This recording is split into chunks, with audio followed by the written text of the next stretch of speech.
Oke semuanya, kembali lagi bersama kami di channel Trader Retail, channel yang khusus membahas saham-saham di Bursa Efek serta membahasnya secara objektif. Kali ini kita akan sedikit membahas saham Bank Syariah Indonesia ya, atau BRIS ya. Eh, Namun kali ini kita tidak akan membahas BRIS secara mendalam karena pembahasan terkait analisa BRIS sendiri baik dari segi teknikal dan lain-lain itu sudah kita bahas sebelumnya. Buat kalian yang belum nonton, langsung cek analisa saham dari BRIS ya. Nah, karena terakhir saya cek sih pergerakan saham BRIS saat ini masih on track dengan trading plan yang kita buat ya, sudah jebol TP1, sekarang sedang menuju TP2 gitu ya. Oke, sebelum kita mulai pembahasan kita kali ini, buat teman-teman yang belum subscribe channel kita, langsung tekan tombol subscribe yang ada di kanan bawah supaya teman-teman tetap mendapatkan update video terbaru dari kami. Oke, jadi kali ini kita mau membahas secara singkat saja ya terkait dengan merger Bank Syariah Indonesia ini sesuai dengan permintaan subscriber kita yang ingin tahu apa sih pengaruhnya dari merger ini terhadap saham BRIS gitu ya.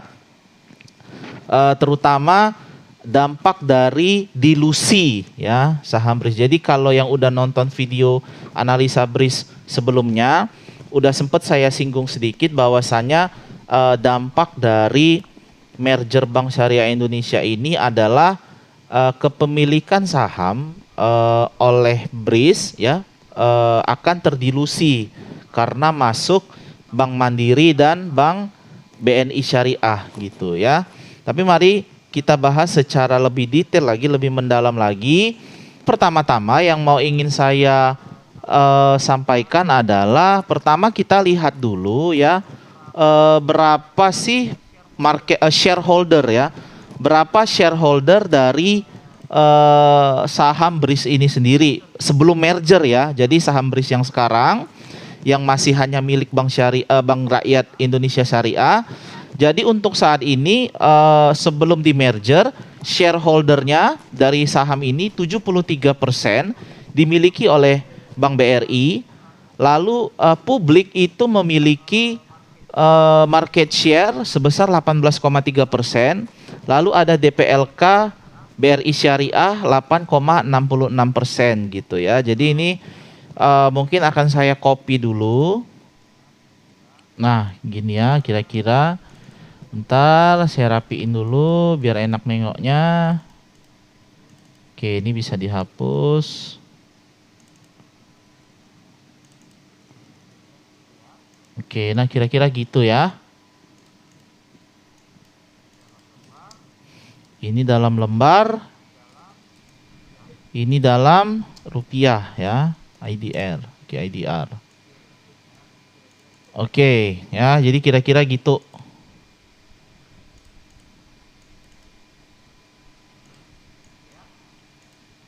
Oke ya. Nah, bagaimana dengan porsi shareholders pasca nanti merger gitu ya. Jadi seperti yang kita ketahui ini sebelum merger ya. Ini sebelum merger. Kasih kuning, ini saya kasih kuning, ini setelah merger. Oke. Setelah merger kita tahu sendiri bahwasanya BRIS ini akan tergabung dengan Bank Mandiri, Bank BNI, lalu ada Bank BRI itu sendiri ya. Oke.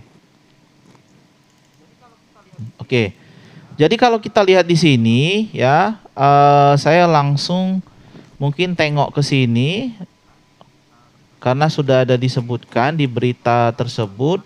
Oke, komposisi pemegang saham hasil penggabungan adalah BMRI 51,2%. Oke, BMRI 51,2% ya.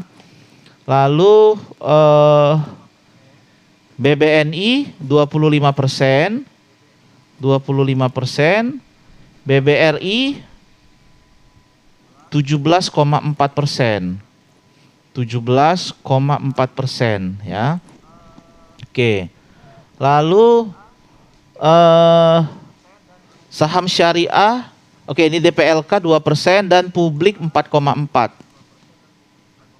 Saham syariah 2% dan publik 4,4 gitu ya. Oke, ini tadi ini DPLK, ini publik. Oke.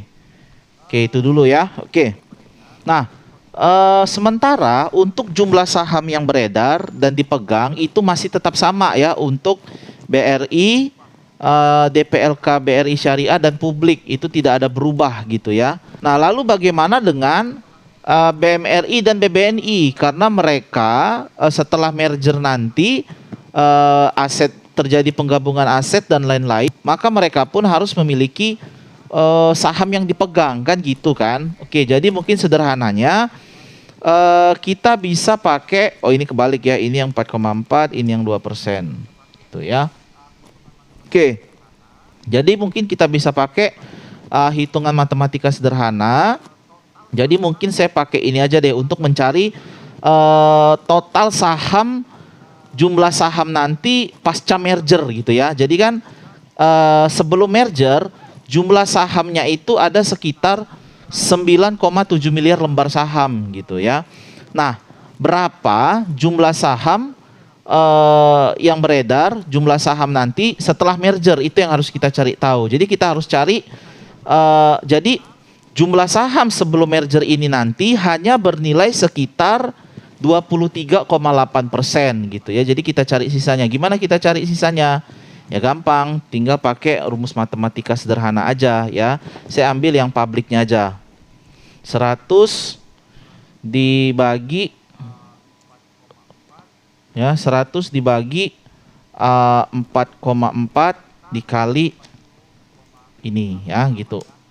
Oke, sekitar 40, oke ini kurang lebih sama ya. Ini kalau di sini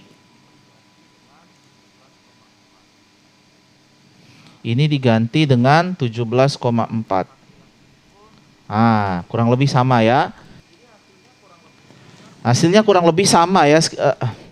Nah, jadi hasilnya kurang lebih sekitar 40 miliar saham yang akan diterbitkan untuk mengakomodasi kepemilikan dari Mandiri dan BNI gitu ya. Nah, jadi mereka punya porsi kepemilikan sahamnya berapa banyak gitu ya. Udah tinggal kita hitung aja.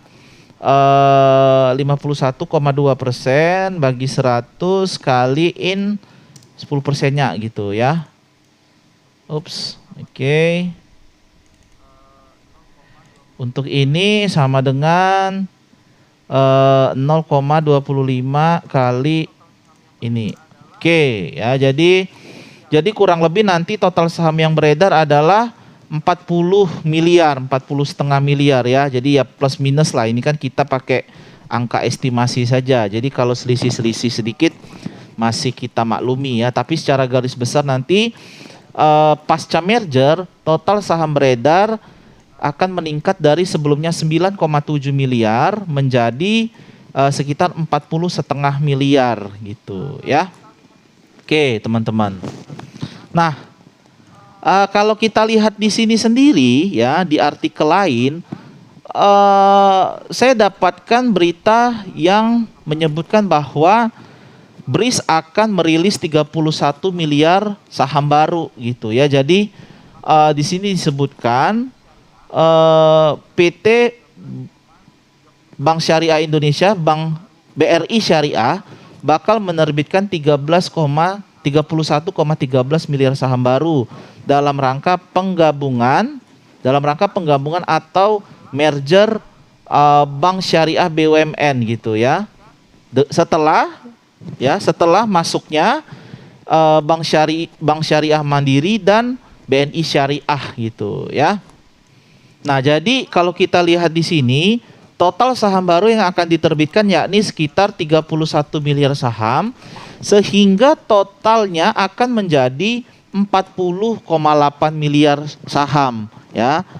Dari sebelumnya 9,7 ya, meleset lah sedikit ya. Tadi di sini kalau hitung-hitungan saya 40,5 miliar di sini kalau kita lihat dari artikelnya 40,8 miliar. Tapi secara umum hitung-hitungannya sudah tepat ya. Jadi selisih-selisih sedikit masih oke lah. Itu karena kita hanya menggunakan estimasi saja ya. Oke. Lalu efeknya apa teman-teman terhadap saham, efek dari dilusi ini ya? Pertama jelas kepemilikan sahamnya berkurang ya. Bank BRI dari yang sebelumnya adalah pemegang utama dengan 73%, kepemilikannya berkurang hingga hanya menjadi 17,4% ya. Nah kita publik ya, investor retail ya yang belinya slot-slot itu yang dari sebelumnya digabung kepemilikan kita semua itu 18%, itu menjadi hanya 4,4%. Nah dampaknya gimana ya? Mungkin kalau dampak secara langsung itu tidak ada teman-teman ya. Tetapi yang mau saya sampaikan adalah ada dampak tidak langsung dan itu menjadi ancaman kalau tidak ada tindakan dari nanti Bank Syariah Indonesia ini ya. Kenapa menjadi ancaman gini ya teman? Oke, jadi gini teman-teman ya. Seperti yang kita lihat, seperti yang kita ketahui ya, publik itu hanya memiliki 4,4% saham gitu ya. Nah sementara peraturan dari BEI sendiri ya, itu paling tidak ada setiap perusahaan yang tercatat di Bursa Efek itu harus memiliki saham yang beredar di publik sebesar 7,5% gitu ya. Jadi di sini saya ambil dari artikel di investor.id ya, di sini disebutkan 15 emiten belum penuhi ketentuan free float minimal 7,5% ya. Jadi di sini disebutkan sebanyak 694 dari 709 emiten telah memenuhi ketentuan tentang batas minimal saham yang beredar di publik sebesar 7,5% ya gitu. Intinya apa? Intinya setiap perusahaan yang tercatat di Bursa Efek Indonesia harus punya saham yang dipegang oleh publik sebanyak 7,5% gitu ya. Nah sekarang gimana kondisinya? Ini Bank Syariah Indonesia hanya 4,4%, berarti mereka tidak memenuhi kriteria yang diajukan oleh persyaratan yang ditentukan oleh Bursa Efek Indonesia. Nah kalau nggak memenuhi persyaratan gimana? Ya sanksinya atau ancamannya ya delisting, sahamnya dikeluarkan dari Bursa Efek gitu ya. Jadi saya melihat ini adalah ya bisa kita katakan resiko atau ancaman dari delusi ya yang terjadi pasca penggabungan Bank Syariah ini gitu ya teman-teman. Saya yakin pasti akan ada tindakan yang dilakukan untuk menyelamatkan atau untuk memastikan supaya Bank Syariah Indonesia nanti kodenya tetap BRIS nggak berubah ya. Tetap bisa melantai di bursa gitu ya. Nah, jadi teman-teman di sini saya temukan artikel lagi yang lain ya. Ini sebenarnya udah agak lama, terbit 16 Desember lalu ya. Di sini disebutkan bahwasannya BRIS akan menerbitkan right issue gitu ya. Menerbitkan right issue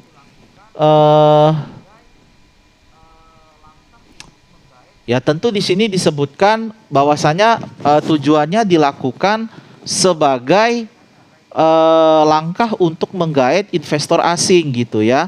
Oh ya, mungkin sebelum kita bahas lebih jauh, mungkin ada yang bertanya right issue itu apa sih? Gitu ya, right issue. Nah, apa sih right issue itu? Jadi right issue itu adalah penerbitan saham baru yang dilakukan oleh pemilik perusahaan ya, perusahaan yang tercatat di bursa ya. Jadi dia menerbitkan saham baru dengan tujuan untuk mendapatkan tambahan modal gitu ya. Nah, jadi teman-teman Sebenarnya banyak cara yang bisa dilakukan oleh perusahaan untuk mendapatkan tambahan modal ya gitu. Oke, pertama apa? Misalnya mereka bisa mendapatkan modal dari pinjaman bank, jelas ya. Hutang corporate, hutang korporasi ke bank gitu. Kalau nggak mau minjem ke bank gimana? Bisa nerbitkan obligasi ya. Bisa juga menerbitkan surat hutang jangka menengah, jangka pendek, jangka panjang gitu ya.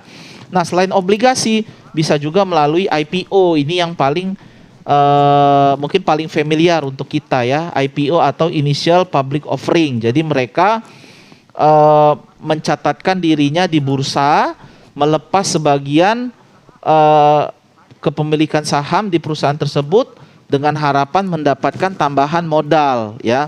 Nah, perusahaan hanya mendapatkan tambahan modal tersebut saat IPO ya. Ini yang mungkin harus teman-teman catat dan pahami ya. Jadi perusahaan hanya memperoleh dana sewaktu IPO dilakukan gitu ya. Setelah IPO itu udah nggak ada lagi pemasukan perusahaan udah nggak ada lagi tambahan dana gitu ya. Jadi setelah IPO selesai ya udah naik turunnya saham itu nggak ada lagi hubungan dengan si perusahaan ya. Jadi perusahaan hanya memperoleh dana segar sewaktu IPO dilakukan. Nah, pertanyaannya, kalau misalnya perusahaan butuh modal lagi nih, ya, apa yang dilakukan gitu? IPO udah, sementara mereka masih butuh modal gitu ya. Misal mereka mau ekspansi bisnis gitu, buka cabang lagi gitu ya. Dan mereka membutuhkan modal yang cukup besar gitu ya. Jadi teman-teman, tersedia beberapa opsi dari perusahaan jika mereka sudah IPO untuk memperoleh tambahan dana segar yang baru ya. Salah satunya adalah ya right issue ini gitu ya.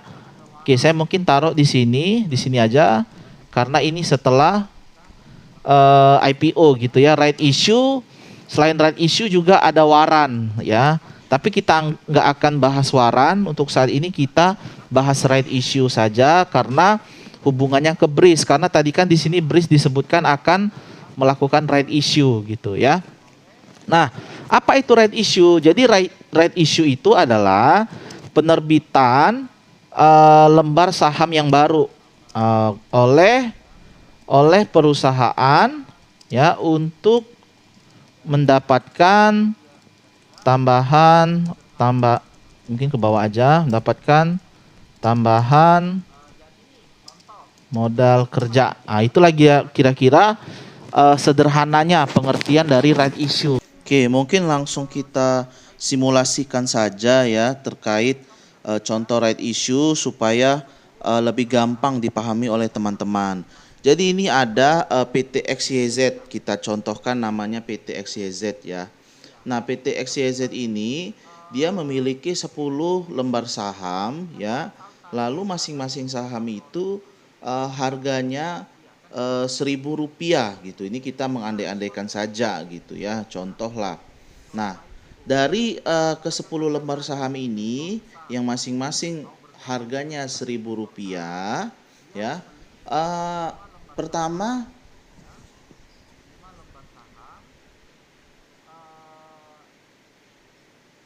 ada investor A ya. Investor A ini memiliki contoh nih 5 lembar saham ya. 5 ya.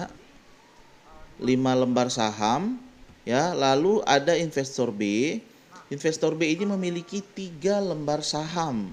Nah, lalu yang terakhir itu investor C itu memiliki 2 lembar saham dari PT XYZ ini gitu ya. Jadi maka kepemilikan dari investor A ya terhadap saham di PT XYZ adalah sebanyak 50% ya, 5 dari 10. Nah, sementara investor B kepemilikan sahamnya adalah 30%. Lalu yang terakhir investor C kepemilikan sahamnya adalah 20%. Nah, kira-kira gitu ya contoh sederhananya. Ini saya ngambil contoh sederhana aja biar lebih bisa dipahami oleh teman-teman terkhusus buat yang masih awam dengan right issue ini ya, dan dilusi yang terjadi di dalam saham gitu ya. Nah, seiring berkembangnya waktu, ternyata PT XYZ ini bisnisnya bertumbuh dengan baik gitu ya, menghasilkan profit yang konsisten, selalu pokoknya bertumbuh lah gitu ya. Nah, akhirnya PT XYZ ini memutuskan untuk membuka cabang baru. Nah, sementara untuk membuka cabang baru itu dibutuhkan tambahan modal. Akhirnya PT XYZ memutuskan untuk menerbitkan right issue atau penerbitan saham baru ya, dengan perbandingan 1:1. Nah gitu. Sebentar nih saya ubah dulu ya, salah.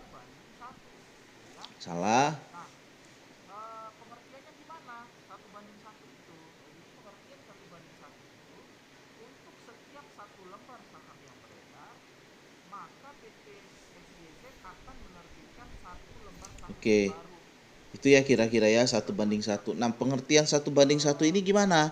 Nah, jadi pengertiannya 1:1 untuk setiap satu lembar saham yang dimiliki oleh pemegang saham, maka perusahaan akan menerbitkan satu lembar saham baru.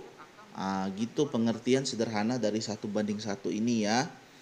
Nah, jadi di sini kalau misalnya ada 10 lembar saham yang lama dengan perbandingan 1:1, maka right issue-nya akan diterbitkanlah 10 lembar saham yang baru ya, karena 1:1.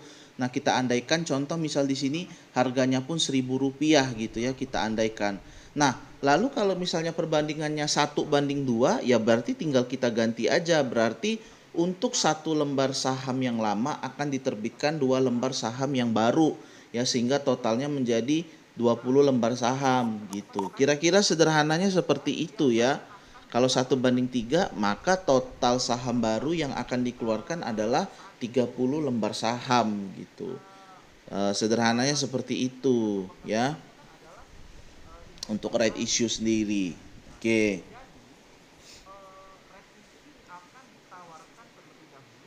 Nah, selanjutnya right issue itu kan adalah hak untuk menerbitkan saham baru nih. Nah, yang diprioritaskan biasanya adalah para pemegang saham yang lama. Ya, jadi biasanya pemegang saham lama akan ditawari terlebih dahulu apakah mau membeli saham baru yang diterbitkan atau tidak. Nah, namanya hak, perusahaan lama itu bisa mengambil, bisa juga tidak mengambil haknya gitu ya. Nah, kalau misalnya perusahaan lama tidak mengambil haknya gimana? Bisa saja ya. Maka kepemilikan saham yang baru ini ya, lembar saham yang baru ini akan dijual kepada pihak eksternal gitu ya. Nah, metode penjualannya gimana? Sarana penjualannya. Nah, perusahaan yang tercatat di bursa biasanya akan melepas saham yang baru diterbitkan itu melalui sekuritas penjamin. Jadi kurang lebih mekanismenya sama seperti IPO gitu ya. Akan ada sekuritas yang ditunjuk sebagai penjamin gitu. Nah, sekuritas penjamin ini pun dia juga akan berfungsi sebagai standby buyer gitu ya. Nah, maksudnya standby buyer itu apa? Jadi gini, misal tadi kan kalau 1:1 diterbitkanlah 10 lembar saham baru nih. Nah, 10 lembar saham baru ini nanti akan pertama-tama ditawari dulu kepada pemegang saham yang lama, yaitu investor A, B, dan C gitu ya. Nah, mereka tadi kan bisa saja membeli menggunakan haknya, tapi bisa saja mereka tidak menggunakan haknya, artinya tidak membeli lembar saham yang baru gitu. Nah, disinilah fungsi sekuritas penjamin sebagai standby buyer tadi gitu ya. Jadi pertama-tama mereka akan melepas dulu saham ini ke publik gitu. Siapa tahu ada publik yang mau membeli saham ini gitu ya.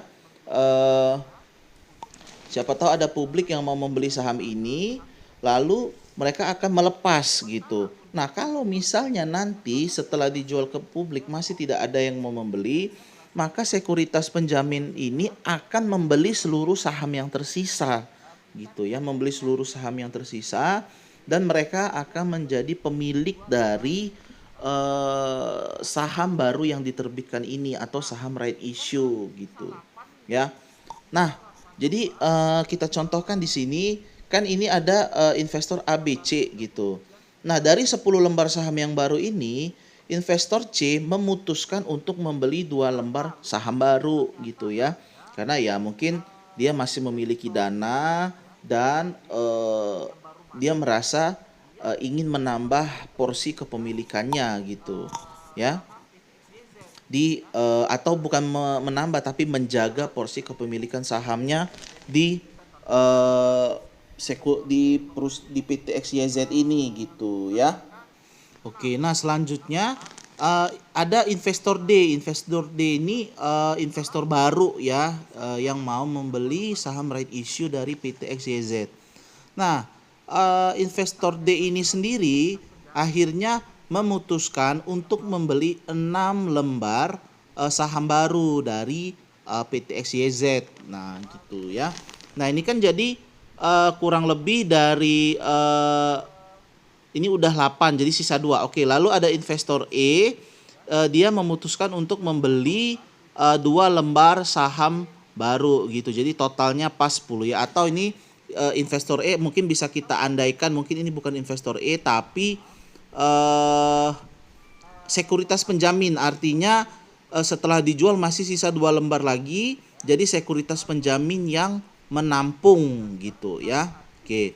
Jadi setelah ada right issue maka total saham dari PT XYZ itu menjadi 20 lembar saham, benar ya?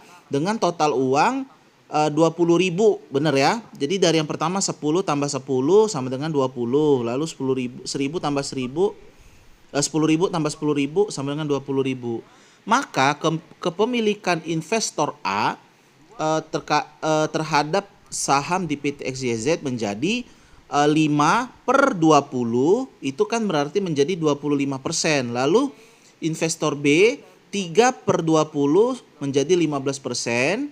Investor C dia punya 2 lembar ya, tambah 2 maka menjadi 10%, investor D 10%, investor E 30%.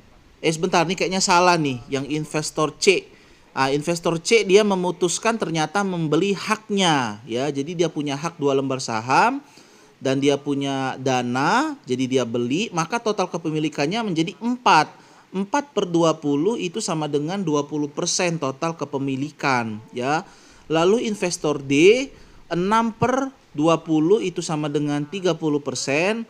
Lalu investor E atau si sekuritas penjamin itu menampung atau memiliki kepemilikan saham total 10% gitu, 2 dari 10 gitu ya. Jadi kalau kita lihat dari investor A B C D plus sekuritas penjamin E itu totalnya tetap 100% gitu. Nah, di sini teman-teman bisa lihat semua ya. Bagaimana efek dari right issue terhadap dilusi saham gitu, dilusi kepemilikan.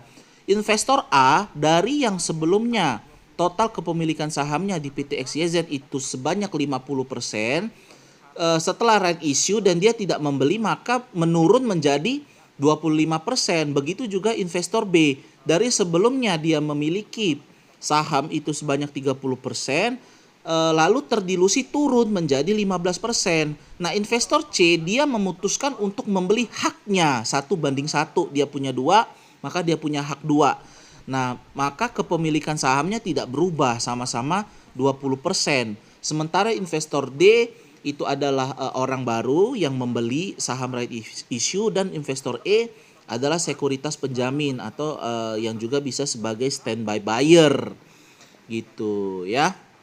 Nah, kira-kira kurang lebih begitu teman-teman sekalian, contoh simulasi dari penerbitan saham right issue dan juga bagaimana pengaruhnya kepada dilusi saham gitu ya. Nanti teman-teman ya bisa lihat sendirilah dalam contoh-contoh yang lebih jauh gitu.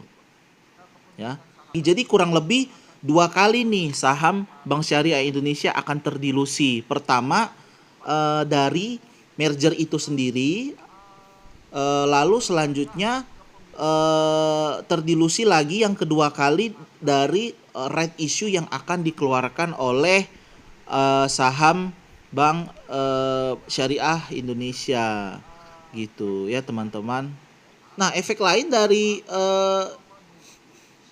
ini adalah saya melihat teman-teman ini adalah sebagai langkah dari Bank Syariah Indonesia untuk menyelamatkan atau untuk memenuhi persyaratan dari BEI, persyaratan kepemilikan publik minimal 7,5% gitu ya, karena setelah merger yang pertama ini kepemilikan publik turun menjadi 4,4%. Nah, itu kan tadi saya sudah sampaikan bahwasanya itu menjadi berbahaya karena kalau tidak bisa dipenuhi peraturan dari BEI maka Bank Syariah Indonesia ini terancam delisting gitu. Jadi saya melihat right issue ini punya 2 fungsi. Pertama untuk mencari modal baru, yang kedua untuk menyelamatkan kepemilikan saham publik ya supaya memenuhi kriteria dari BEI gitu ya, 7,5% gitu ya. Demikian tadi pembahasan terkait efek dilusi dari saham BRIS serta right issue yang menjadi rencana dari korporasi berikutnya, dan semoga pembahasan kali ini dapat bermanfaat untuk teman-teman sekalian. Jangan lupa tekan tombol subscribe supaya teman-teman tetap bisa mendapatkan update video terbaru dari channel Trader Retail. Tekan juga tombol like, komen, serta share video kami supaya semakin banyak orang yang dapat menikmati video analisa dari kami. Terima kasih.